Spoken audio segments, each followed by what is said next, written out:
समय की बात है। वीरपुर गांव में एक भाई और एक बहन रहते थे। भाई का नाम राजेश और बहन का नाम पिंकी था। राजेश बहुत ही आलसी था, वह कोई काम नहीं करता था। एक दिन पिंकी बोली, राजेश, तुम कुछ काम क्यों नहीं करती? जब देखो खेलते रहती हो। मैं और माँ कब तक तुम्हें ऐसे ही बोलती रहेंगे? तुम भी तो कुछ समझा करो। मेरी मर्जी, मैं जो मर्जी करूँ। मैं तुमसे छोटा हूँ, जो मेरा दिल करेगा मैं वही करूँगा। जब मेरा समय आएगा तब काम कर लूँगा। तभी राजेश की माँ आई। राजेश, ऐसे बात कर रहे हो तुम अपनी बहन से? चलो माफी मांगो, वो तो तुम्हें सही ही कह रही थी। राजेश को गुस्सा आ गया और वह घर से बाहर चला गया।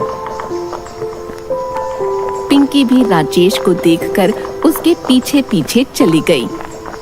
तभी पिंकी बोली, राजेश, राजेश, इतने गुस्से से कहाँ जा रहे हो? मैं वन में जा रहा हूँ लकड़ी काटने। जब देखो तुम सब मुझे ताने मारते रहते हो। और इसी तरह पिंकी राजेश का पीछा करते करते वन में पहुँच गई। लकड़ी काटते समय राजेश का पैर फिसला और वह नदी में जा गिरा। पिंकी, पिंकी, मुझे बचाओ, मुझे बचाओ, मैं बह रहा हूँ। राजेश, राजेश, राजेश, राजेश, पिंकी, राजेश पिंकी, उसी मुझे नदी में बचाओ, बहता हुआ मुझे चला बचाओ, गया। मैं बह रहा हूँ। दूसरे किनारे पर अरे, ये मैं कहाँ आ गया? यह किसका महल है? राजेश जैसे ही किनारे से बाहर निकला, उसके सामने एक जलपरी आ गई। ठहर जाओ बेटा, तुम कहाँ जाना चाहते हो?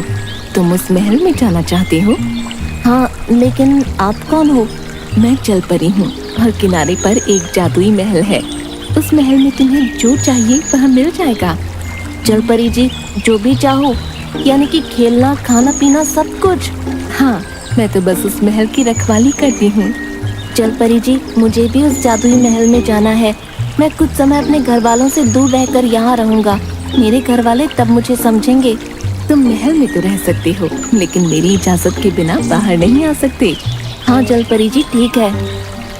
तभी राजेश महल में चला गया और तभी महल का दरवाजा बंद हो गया। कितना सुंदर और बड़ा महल है। अब तो मैं बड़े मजे से रहूँगा, खाऊंगा और पीऊंगा। तभी राजेश महल से बोला, जादुई महल, चलो मुझे सोना है। एक सुंदर सा पलंग दे दीजिए। तभी एक सुंदर सा पलंग हाजिर हो गया। राजेश खुश होकर वहाँ सो गया। वहीं पिंकी अपने भाई को ढूंढने के लिए सबको लेकर आई, लेकिन वहाँ पर कोई नदी नहीं थी। सब उसे ढूंढने लग गए और थोड़ी देर ढूंढने के बाद सब वहाँ से चले गए। राजेश जादुई महल में बहुत खुश था। जब वह खाने को मांगता तो खाना आ जाता। अब वह पूरे दिन खेलता कूदता रहता। राजेश कुछ दिन तक तो खुश था, लेकिन फिर उदास रहने लगा। उसे घर की और माँ की याद सताने लगी और एक दिन उसने खुद से कहा, मुझे सबकी याद आ रही है। मैं इतने दिनों से यहाँ हूँ, सब बहुत परेशान हो रहे होंगे। मुझे जाना चाहिए। तभी राजेश महल से बाहर निकलने लगा तो उसे सूर का झटका लगा और बहुत दूर जाकर गिरा। राजेश रोते रोते बोला, मुझे जाना है, मैं यहाँ नहीं रह सकता।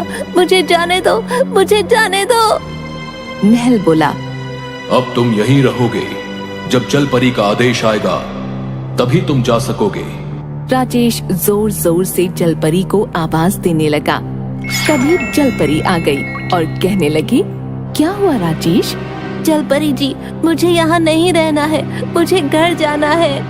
लेकिन तुम ही तो चाहते थे कि तुम ऐशो आराम से रहो। नहीं नहीं, मुझे बस अपने परिवार के पास जाना है। मैं अब सब काम करूँगा, अपने घर वालों को शिकायत का मौका नहीं दूंगा। तभी जलपरी ने उसकी बात मानी और जादुई महल से उसे आजाद कर दिया। राजेश दौड़ते हुए अपने घर पहुंचा। वहाँ सब आराम से अपना काम कर रहे थे। अरे राजेश, क्या हुआ? तुम तो अभी अभी वन गए थे ना? लकड़ी काटने मैं भी तुम्हारे साथ ही थी, लेकिन तुम दिखे ही नहीं तो मैं वापस आ गई। राजेश सोचने लगा। मैं तो काफी दिन से घर से बाहर था, जादुई महल में था, लेकिन पिंकी ऐसा क्यों बोल रही है कि मैं अभी गया था? राजेश को पता चला कि वह जब तक जादुई महल में था, समय वहीं रुका हुआ था। पिंकी सब कुछ भूल चुकी थी, इसलिए किसी को पता नहीं चला यह सब जादुई महल का जादू है। यह सिर्फ राजेश ही जानता है। अगली सुबह जल्दी उठकर राजेश बाहर वन में लकड़ी काटने चला गया। जब वह लौटा